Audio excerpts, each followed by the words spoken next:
என்னதான் தமிழ் சினிமாவில் பெரிய லெஜெண்டாக இருந்தாலும் பொது இடத்துல அத்தனை பேத்துக்கு முன்னாடியும் தன்னோட ரியல் கேரக்டரை காட்டி ஒட்டுமொத்த ஆடியன்ஸி கூஸ் பம்ப் ஆக்குன 3 லெஜெண்டோட ஒரு 3 தரமான மூமெண்ட் தான் நம்ம வீடியோவில் பார்க்க போகிறோம். இந்த லிஸ்ட்டில் டாப் 3ல பார்க்க போகிறது யார் அப்படின்னா சூர்யாவும் விஜய் தேவர்கொண்டாவும் ரெட்ரோ படத்தோட ஆடியோ லான்ச்சில் ஃபர்ஸ்ட் ரோல உட்காந்துருப்பாங்க. அப்போ அங்கே இருந்த ஒரு சில பொண்ணுங்கள்லாம் ஃபோட்டோ எடுக்கிறதுக்காக கீழே வந்து உட்காருவாங்க.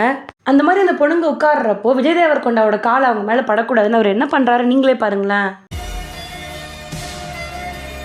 இந்த லிஸ்ட்ல டாப் 2ல பார்க்க போறது தக் லைஃப் படத்தோட ஆடியோ லான்ச் ஃபங்க்ஷன்ல சிம்பு, மணிரத்னம், கமல்ஹாசன் எல்லாருமே ஸ்டேஜில் சேர் போட்டு உட்காந்துருப்பாங்க.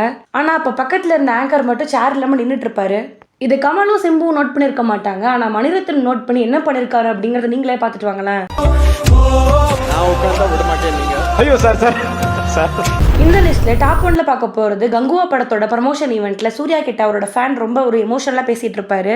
அவரோட ஃபீலிங்ஸை புரிஞ்சுக்கிட்டு சூர்யா அவருக்கு ஆறுதல் சொல்லும் விதமா என்ன பண்ணிருக்காரு அப்படிங்கறத நீங்களே பாருங்களேன்.